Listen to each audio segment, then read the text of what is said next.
کیا اور اسی ماہ مبارک میں سرکار مدینہ صلی اللہ علیہ وسلم کو معراج شریف ہوئی اور بہت سارے واقعات اس ماہ مبارک میں رونما ہوئے۔ احادیث مبارکہ میں اور قرآن مجید کی آیتوں سے ہم دیکھتے ہیں اللہ تبارک و تعالیٰ کیا ارشاد فرماتا ہے۔ قرآن مجید کی ایک آیت میں اللہ تعالیٰ فرماتا ہے ان عدت الشہور عند اللہ 12 شہرا فی کتاب اللہ یوم خلق السماوات والارض منها 4 حرم۔ 12 مہینوں کا ذکر اللہ تعالیٰ قرآن مجید میں فرماتا ہے اور کہتا ہے کہ یہ 12 مہینوں میں سے 4 حرمت والے مہینے جو کہ 3 مہینے گزر چکے، ایک ذی القعدہ اور ذی الحجہ اور محرم۔ اب یہ جو مہینہ آنے والا ہے یہ بھی حرمت والوں میں سے ایک مہینہ ہے۔ حرمت کا کیا مطلب؟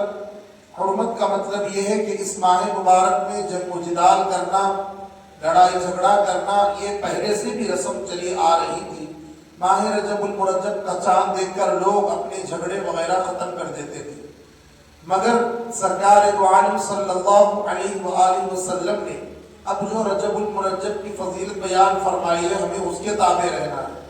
احادیث مبارکہ میں آتا ہے رسول اکرم صلی اللہ علیہ وسلم جب کبھی ماہ رجب المرجب کا چاند دیکھتے تو سرکار دو عالم علیہ السلام یہ دعا فرماتے رجب کا چاند دیکھ کر اللہم بارک لنا فی رجب و شعبان وبلغنا رمضان۔ اے اللہ یہ جو مہینہ ہے رجب کا اس مہینے میں ہمیں خوب برکت دے اور شعبان المعظم میں بھی خوب برکت عطا فرما اور ہم کو رمضان المبارک تک پہنچا دے۔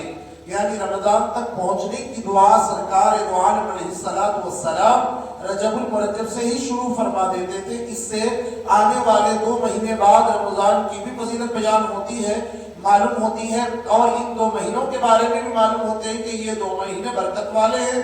اگرچہ کہ یہ مہینوں کی جو بھی فضیلت ہے مگر سرکار نے برکت کی دعا کر دی تو اب یہ 2 مہینے برکت والے ہو گئے، رجب کا مہینہ اور شعبان المعظم کا مہینہ۔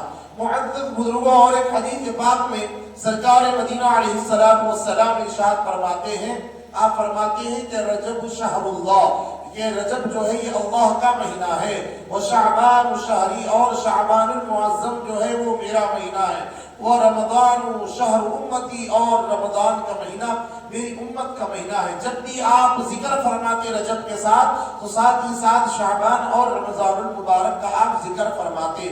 محترم بزرگوں اور دوستوں اس ماہ مبارک کے بے شمار فوائد ہیں، کئی محدثین نے اس کے بارے میں لکھا ہے۔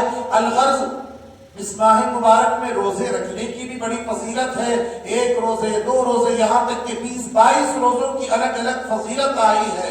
اللہ کے حبیب علیہ السلام ارشاد فرماتے ہیں جو رجب المرجب کی جو چاند رات ہوتی ہے، چاند رات میں جو پہلی رات میں جو عبادت کرتا ہے، قیام کرتا ہے، رسول اللہ فرماتے ہیں کہ اس کا جو دل اس دن نہیں مرے گا جس دن اور لوگوں کے دل مر جائیں گے، یعنی قیامت کے دن بھی وہ تر و تازہ رہے گا۔ یہ مطلب سرکار دو عالم علیہ السلام کے ارشاد فرمانے کا۔